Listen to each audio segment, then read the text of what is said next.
Have you ever noticed that modern life feels louder than ever? Not just outside, but inside. It's as if our own minds learned how to shout. We carry entire worlds of noise within us, opinions, worries, imagined futures, a constant turning wheel that never quite comes to rest. And yet, in the middle of all that noise, there's a strange, quiet mystery. A subtle feeling that something inside is just a little off, as if we're listening to a narrator we never consciously hired. We believe this narrator is us, but what if it isn't? Today, I want to explore that inner voice, the one we trust without question, and why that trust might be the very thing holding us back from true clarity. Not to frighten you, but to gently open a space where something new might enter. There is a voice in your head that speaks in a perfect imitation of your own tone. It knows your deepest fears, your memories, your old wounds. It knows exactly which strings to pull to make you flinch, to make you hide, or to make you doubt yourself. It says things like, "Be careful. You might fail. Don't look too closely. Just stay where it's familiar." This voice is incredibly persuasive because it feels like home, but it isn't home. It's more like a houseguest who rearranged all your furniture and then convinced you it was always that way. It's the voice that speaks the language of fear while pretending to speak the language of truth. You see, this inner voice speaks with so much certainty precisely because it has none. It clings to old stories because it has nothing else to stand on. If you listen closely, really listen, you'll notice that its certainty feels tight, rigid, and constricting.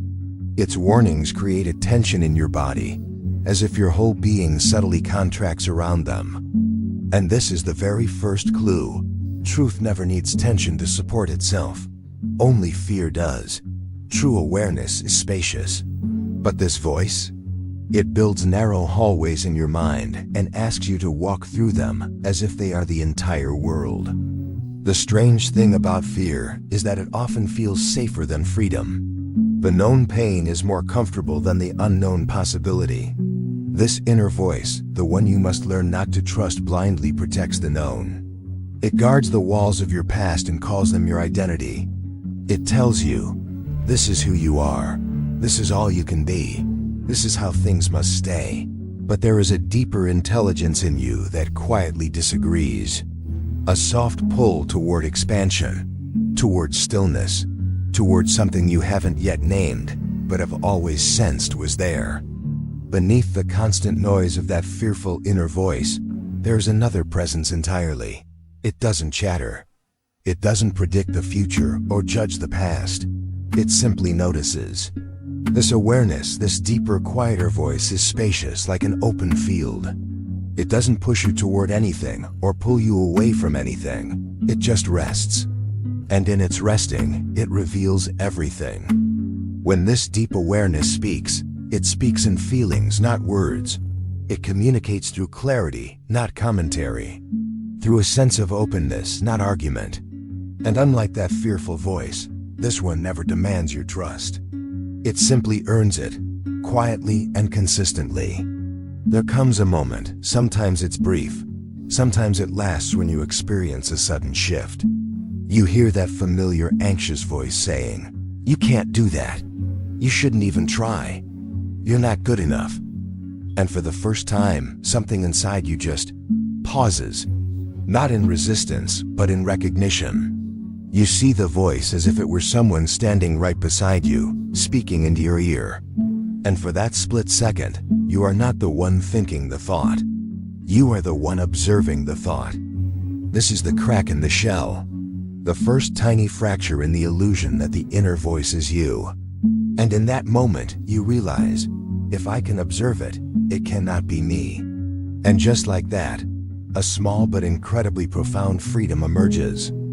Confusion says, I have to listen to everything my mind says. Clarity says, my mind is just making noise like traffic outside my window. Confusion says, this voice defines who I am. Clarity says, this voice is just a pattern, a habit, nothing more. Confusion clings tightly. Clarity gently releases. Confusion tightens your body. Clarity softens it. And as clarity begins to grow, something beautiful happens. You stop fighting the inner voice, and you start to see right through it. You understand that it's not an enemy, it's just an outdated guardian, still trying to protect you from dangers that no longer exist. And in that compassionate understanding, you no longer feel the need to obey it. You simply notice it, and then you keep walking. As your awareness deepens, you develop a new kind of relationship with yourself, a warm detachment. It's not cold or distant, but spacious and kind. You start to feel compassion for your old patterns, your fears, for that inner voice that tried so hard, in its own clumsy way, to keep you safe. You can see its pain, but you no longer live inside it.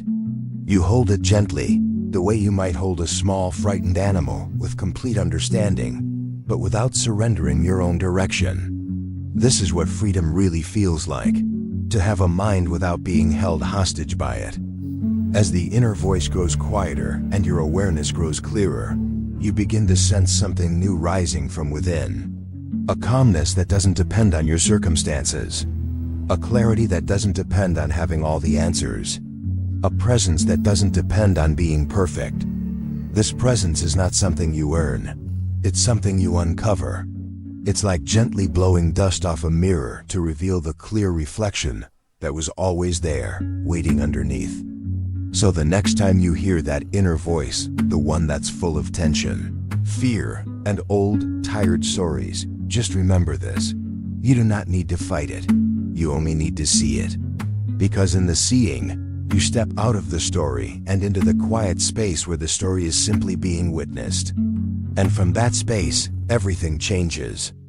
This is not the end of your confusion. It is the beginning of your clarity. It's not the end of your limitations, but the beginning of your freedom. It's not the end of your inner voice, but the beginning of your awareness of it. And awareness always expands, it always transforms. It always returns you to your truest self.